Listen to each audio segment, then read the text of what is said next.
Phone रहेगा हमारे पास, fault कर देंगे उसमें, लैंग्वेज से क्रिएट कर देंगे फॉल्ट और कहेंगे आप उसको कैसे पैकेज समझ में आ जाए। ठीक है, तो सबसे ज़्यादा ये फॉल्ट आता है सीसी बोर्ड से जंपर मारने वाला। लेकिन अगर आपको पता रहेगा तभी तो जंपर मारेंगे, नहीं पता है तो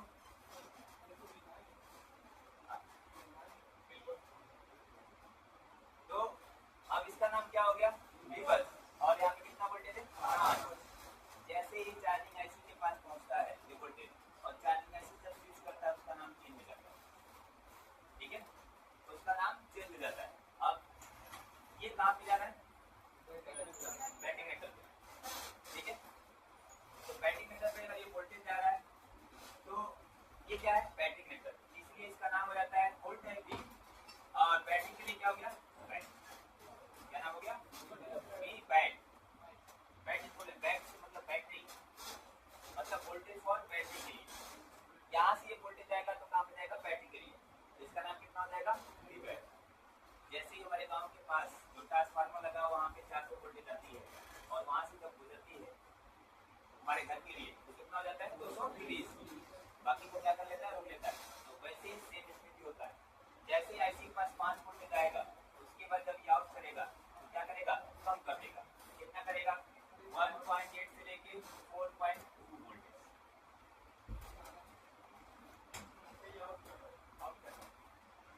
3.7 से 4.2 हमारी बैटरी का वोल्टेज होती है। हाँ, यहाँ पे 5 वोल्ट है, लेकिन जैसे ही इसने स्विच किया उसका कितना हो गया, 2 हो गया। क्लियर, ठीक है, तुरंत हमारा ये वोल्टेज बदल गया। अब ये तो नॉलेज हो गया हमें ना, यहाँ पे कितना वोल्टेज आना चाहिए, 1.8 से 4.2।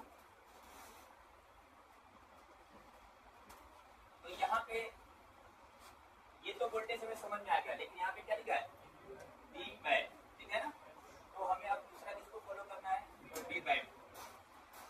तो वी बैट देखते हैं कहाँ पे जा रहा है, ये रहा हमारा बैटरी कनेक्टर। बैटरी कनेक्टर पे आपको पता है ना, एक प्लस होगा और एक क्या होगा, माइनस। जो प्लस वाला होगा वही पे हमारी वोल्टेज आएगी, वी बैट के एंड प्लस में ही आएगी। समझ में आ रहा है सबको, समझ में आ रहा है, ऐसा तो नहीं किसी को ना समझ में आ रहा हो, आने थोड़ा बहुत समझ में आना है, थोड़ा सा, ज़्यादा नहीं। तो ये बैटरी कनेक्टर है, बैटरी कनेक्टर पे आपका वोल्टेज आएगा, कितना आएगा, 2। ठीक है, तो एक जो होगा इसका जीएनडी यानी ग्राउंड माइनस होगा, और एक जो होगा क्या होगा, प्लस, तो इसका नाम होगा वी बैट। जैसे ही नाम आपको समझ में सुन गया कि वी बैट, तो तुरंत आपको वोल्टेज याद होना चाहिए कि यहाँ पे वोल्टेज कितना रहा है।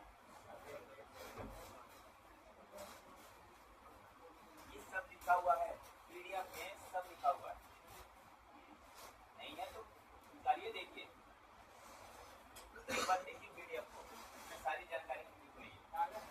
हाँ, पीडीएफ आपको डाल दिया, मुझे लगा कि आप लोग देख लेंगे।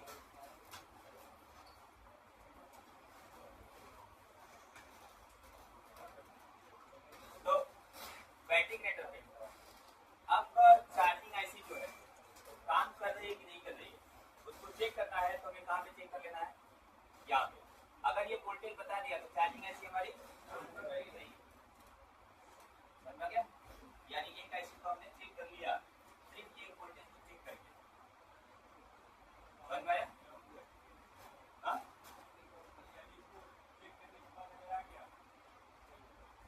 अगर यहाँ पे वोल्टेज बता दिया कितना 1.8 से लेके 4.2, तो चार्जिंग आईसी आपकी नहीं है। एक आईसी क्लियर, डेड के लिए हमारी एक आईसी पहली आईसी जवाबदार है कौन, चार्जिंग आईसी। तो चार्जिंग आईसी को हमने चेक कर लिया, ये तो हमारी सही है।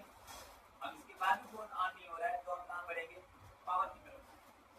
दूसरी जवाबदार कौन होती है, पावर, क्योंकि हमें चेक करना है, चेक करने के बाद ही कंफर्म करना है कि चार्जिंग आईसी उठानी है कि नहीं उठानी है। तो हमने क्या कर लिया, चेक कर लिया। अगर अब वोल्टेज यहाँ पे नहीं आता तो दूसरा चीज यहाँ पे हम चेक करते हैं, जी आर प्लॉटिंग, सारी चीजें चेक करते हैं। ठीक है, तो अब आगे बढ़ते हैं।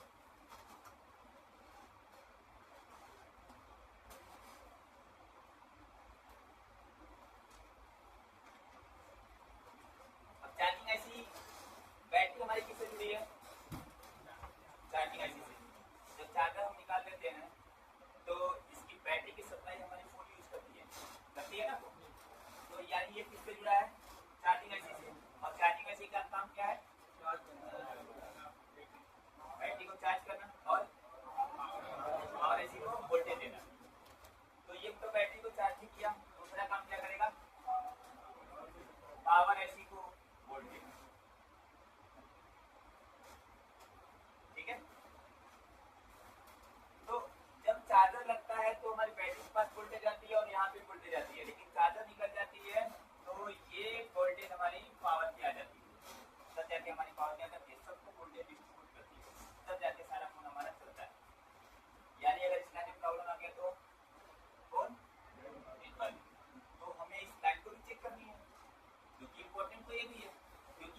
इसका भी नाम है, तो इसका नाम है वोल्टेज VVH।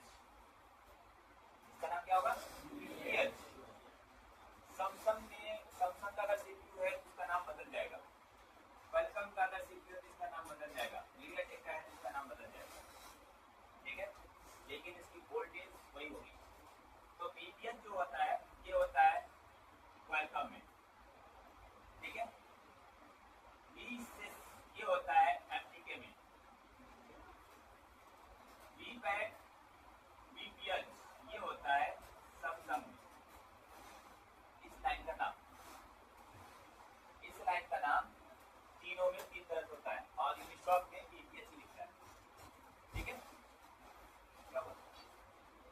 अब नाम तो पता चल गया, कि हमें वोल्टेज कितना आना चाहिए, क्योंकि इस लाइन को भी चेक करना है ये काम कर रहा है कि नहीं काम कर रहा है। काम कर रहा है मतलब वोल्टेज आनी चाहिए, ठीक है। तो कितना होना चाहिए इसका वोल्टेज? इसका जो वोल्टेज होना चाहिए 3.0 से लेके 4 पॉइंट, समझ में आया? तो देखते हैं कि बोतलियों में दिया है कि नहीं नाम इसका।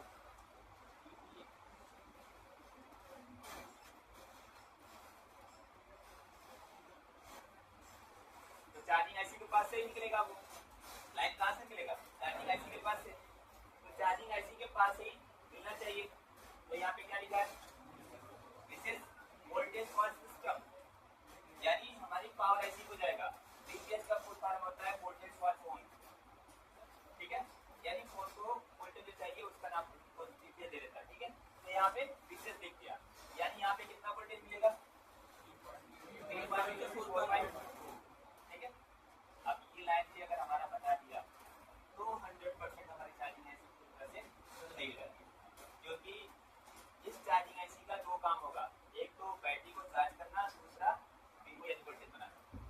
अगर ये दोनों वोल्टेज बन गई, ठीक है, तो समझ जाइए कि चार्जिंग आईसी हमारी सही है, इसमें कोई डाउट नहीं। समझ में आया? अब ये वोल्टेज सीधे कहाँ पे जाएगी? पावर आईसी के पास। तो यहाँ पे हम लिख सकते हैं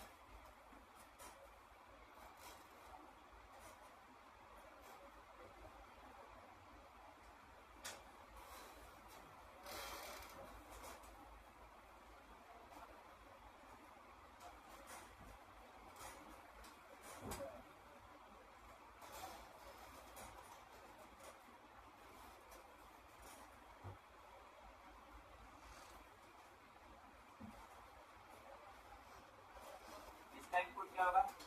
20, बस कितना होगा? 5 वोल्ट। और इसका आउटपुट क्या होगा?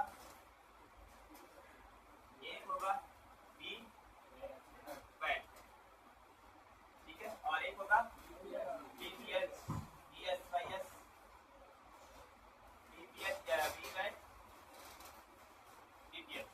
ये 3 नाम होते हैं। जैसे कि ये हो गया क्वालकॉम, एप्लीके और ये सैमसंग सीपीयू, ठीक है। नाम कुछ भी हो सकता है, कोई टेंशन नहीं है। अब वोल्ट कितना होगा? यहाँ होगा 1.8 से लेके 4.2, यहाँ होगा 3.0 से लेके 4.2, ठीक है। तो इसका करीब